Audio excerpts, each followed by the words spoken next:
हाय dear student, very good morning.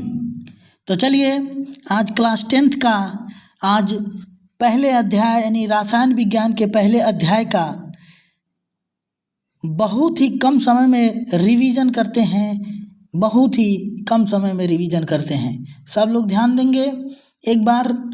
उससे पहले कुछ चंद लाइनों से हम आपको मोटिवेट करते हैं कि मंजिलें क्या हैं, रास्ता क्या है। मंजिलें क्या है, रास्ता क्या है।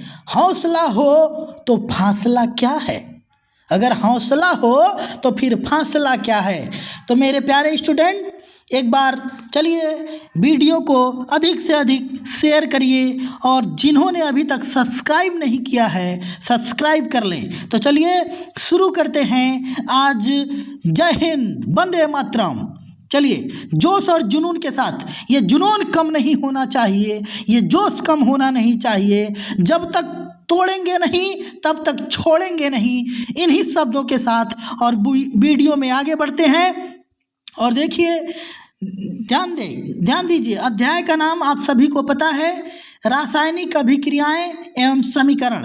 अध्याय का नाम सभी लोगों को पता है, रासायनिक अभिक्रियाएं एवं समीकरण। रासायनिक अभिक्रिया एवं समीकरण।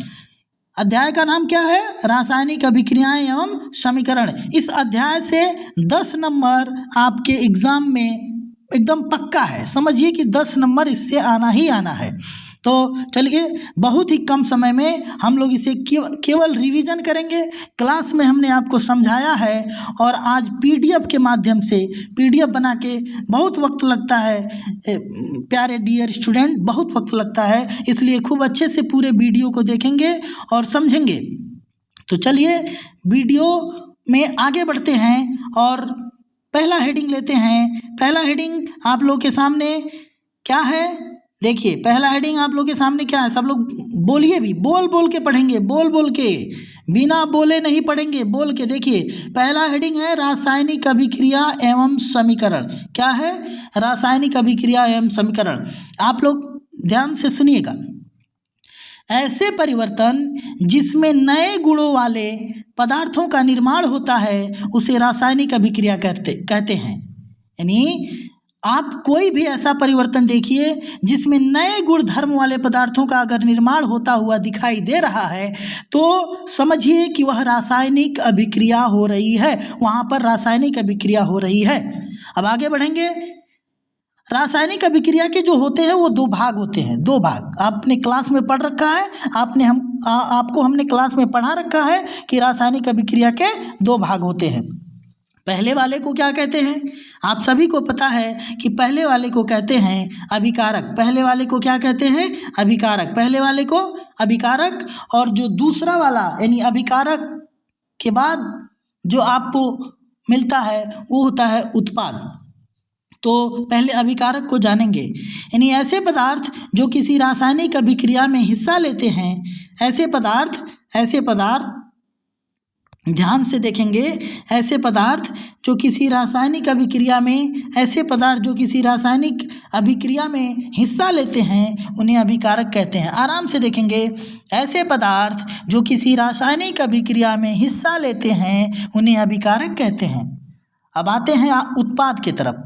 तो ऐसे पदार्थ जिनका निर्माण रासायनिक अभिक्रिया में होता है, यानी जब अभिकारक आपस में मिलकर और नए गुणधर्म वाले पदार्थों का निर्माण करते हैं, उसे ही हम लोग क्या कहते हैं? उसे ही हम लोग उत्पाद कहते हैं। क्या कहते हैं मेरे प्यारे डियर स्टूडेंट? उसे ही क्या कहते हैं? उत्पाद कहते हैं। उसे ही क्या कहते हैं? उसे ही हम लोग उत्पाद कहते हैं। उसे ही क्या कहते हैं? उत्पाद। उसे ही क्या कहते हैं? उत्पाद कहते हैं। ठीक है, अब आगे बढ़ते हैं। अच्छा, आइए कुछ उदाहरणों के माध्यम से देखें कि रासायनिक अभिक्रियाएं हमारे दैनिक जीवन में हमारे आसपास कैसे होती होंगी, जिन्हें हम रासायनिक अभिक्रिया कहते नहीं हैं बल्कि वे रासायनिक अभिक्रियाएं होती ही हैं। तो चलिए आइए आगे बढ़े वीडियो में और देखें।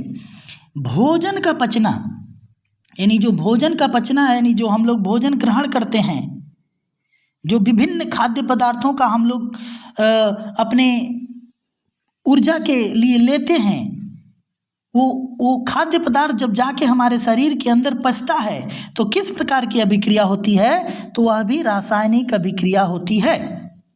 उसके बाद श्वसन, यानी जब हम अपने आप को जीवित रखने के लिए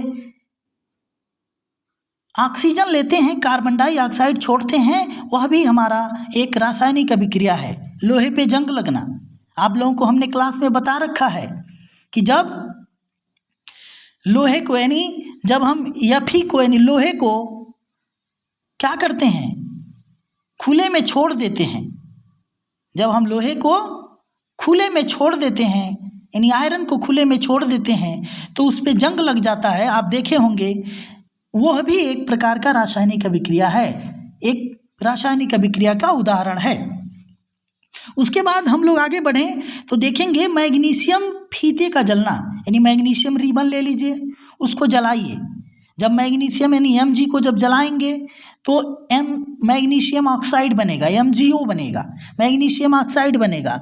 मेरे प्यारे बच्चों, मेरे डियर स्टूडेंट, यह भी क्या होता है, एक रासायनिक अभिक्रिया होता है। यह भी क्या होता है, एक रासायनिक अभिक्रिया होता है। उसके बाद दही का बनना, दूध और रासायनिक अभिक्रिया में एक बात और समझिए, यानी ऐसे पदार्थ जिनका एक बार निर्माण हो जाए तो पुनः वो अपने मूल पदार्थों में न आ पाए, ऐसे भी हम रासायनिक अभिक्रिया को समझ सकते हैं। ठीक है, तो अब आइए रासायनिक अभिक्रिया के दौरान होने वाले जो परिवर्तन होते हैं, यानी किस तरह के परिवर्तन हमें रासायनिक अभिक्रिया में देखने को मिलती है, अर्थात रासायनिक अभिक्रिया के जो प्रेक्षण हैं, रासायनिक अभिक्रिया के जो प्रेक्षण हैं वो कैसे होते हैं, उसे हम एक बार देखेंगे।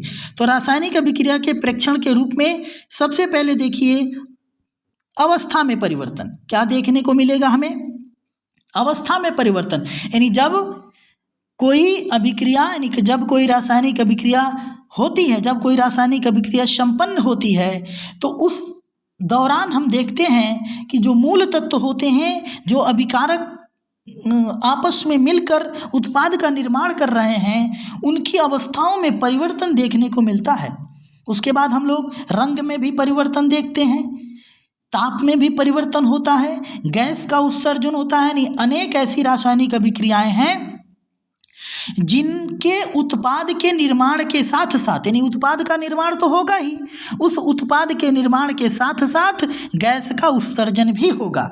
ऐसे रासायनिक अभिक्रियाओं को ऐसे गैस उत्सर्जित करने वाली क्रियाओं को भी हम रासायनिक अभिक्रिया के अंतर्गत समझते हैं। अब आइए रासायनिक अभिक्रियाओं को कैसे प्रदर्शित करते हैं, यानी रासायनिक अभिक्रियाओं को प्रदर्शित कैसे किया जाता है, यानी रासायनिक अभिक्रियाओं को, यानी रासायनिक परिवर्तनों को प्रदर्शित कैसे किया जाता है। तो रासायनिक अभिक्रियाओं को प्रदर्शित करने के लिए आप रासायनिक अभिक्रिया के दो पक्ष रखते हैं। पहले पक्ष को हम लोग यानी बायां पक्ष और दूसरे को दायां पक्ष, यानी रासायनिक अभिक्रिया में जो तत्व या यौगिक भाग लेते हैं उन्हें हम लोग अभिकारक समझते हैं और उन्हें हम लोग बाएं साइड में लिखते हैं, और जो इन तत्वों के मिलने से नए उत्पाद बनते हैं उन्हें हम दाएं साइड में लिखते हैं। और इस प्रकार से हम रासायनिक अभिक्रियाओं को प्रदर्शित करते हैं। बहुत ही शॉर्ट टाइम में हम आपको समझाने का प्रयास कर रहे हैं। क्योंकि हमने इन सारी चीज़ों को विधिवत क्लास के अंदर समझा रखा है।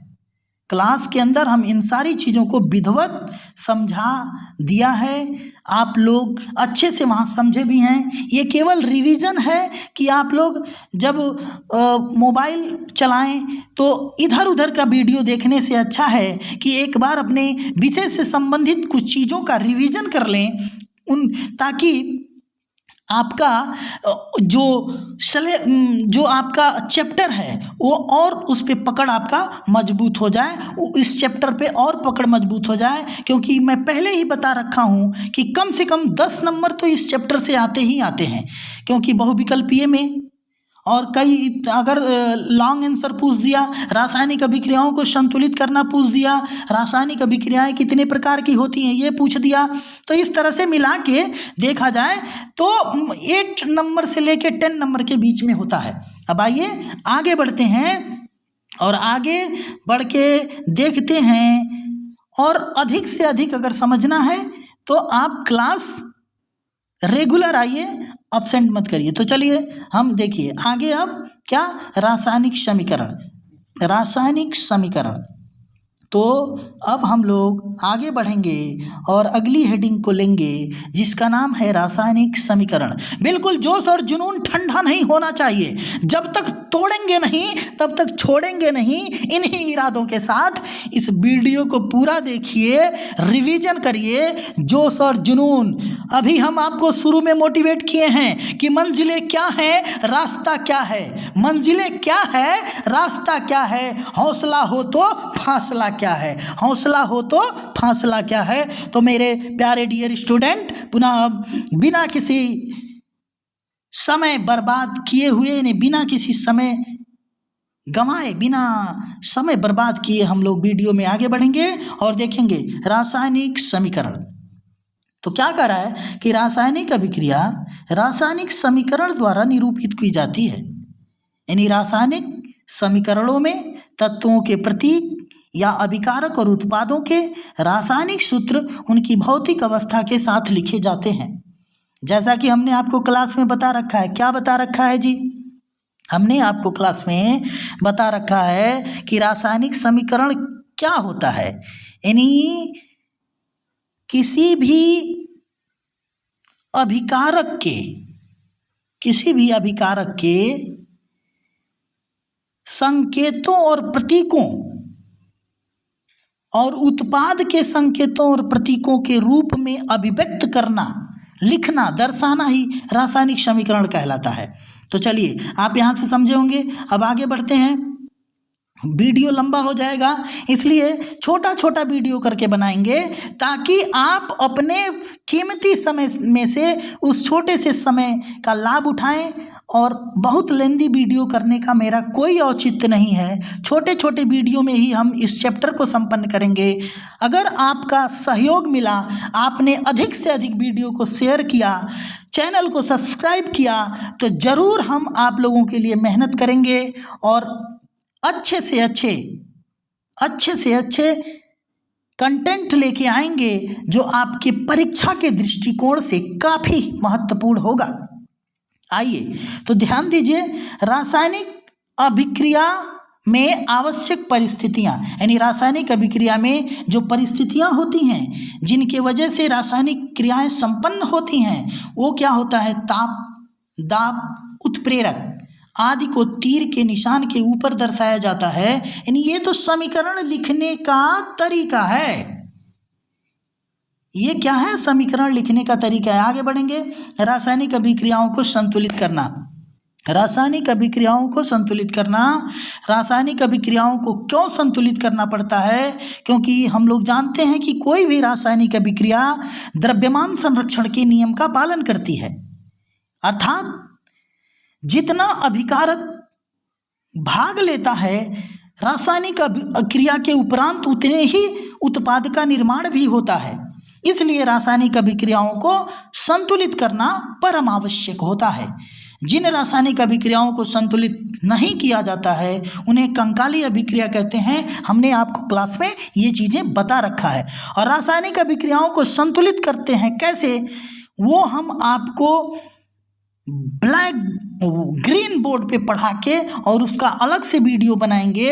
ये पीडीएफ का वीडियो है, पीडीएफ फॉर्म में वीडियो है, अधिक समय ना लगे। ये रिवीजन का वीडियो है, अधिक समय ना लगे, इसलिए हमने वाइट बोर्ड या ग्रीन बोर्ड जो भी कहिए उस पे इसको नहीं बनाने का प्रयास किया, इसको पीडीएफ के माध्यम से और जल्द से जल्द समझाने का प्रयास किया ताकि आप लोग अपने खाली समय में रिवीजन कर सकें।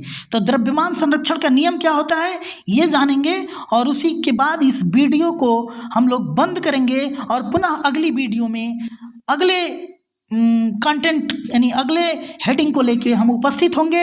आपसे निवेदन है कि अधिक से अधिक वीडियो को शेयर करें, सब्सक्राइब करें और लाइक और कमेंट करना बिल्कुल ना भूलें। हम उसी जोश और जुनून के साथ, उसी मोटिवेशनल तथ्यों के साथ आपके सामने उपस्थित होंगे। तो द्रव्यमान संरक्षण का नियम क्या है कि किसी भी रासायनिक अभिक्रिया में द्रव्यमान का न तो निर्माण होता है और न ही विनाश होता है। यानी जितना रासायनिक अभिक्रिया में द्रव्यमान लिया उतना ही द्रव्यमान के साथ ही उत्पाद का निर्माण होता है। तो चलिए इसी के साथ एक बार पुनः आप सभी को अगर वीडियो अच्छा लगा हो तो अधिक से अधिक शेयर करेंगे और सब लोग स्टेटस लगा लेंगे। सब लोग इस वीडियो का लिंक स्टेटस लगाएंगे, फेसबुक व्हाट्सएप जहां भी चलाते हैं। बाबू मेरे पास संसाधन की कमी तो अवश्य है, लेकिन ये पढ़ाने का जोश और जुनून कम नहीं है। तो इसलिए आप लोग हमें मोटिवेट करें और ताकि मैं निरंतर आप लोगों के लिए मेहनत करता रहूं। आपकी सफलता ही हमारी सबसे बड़ा उपहार होगा। जय हिंद, वंदे मातरम।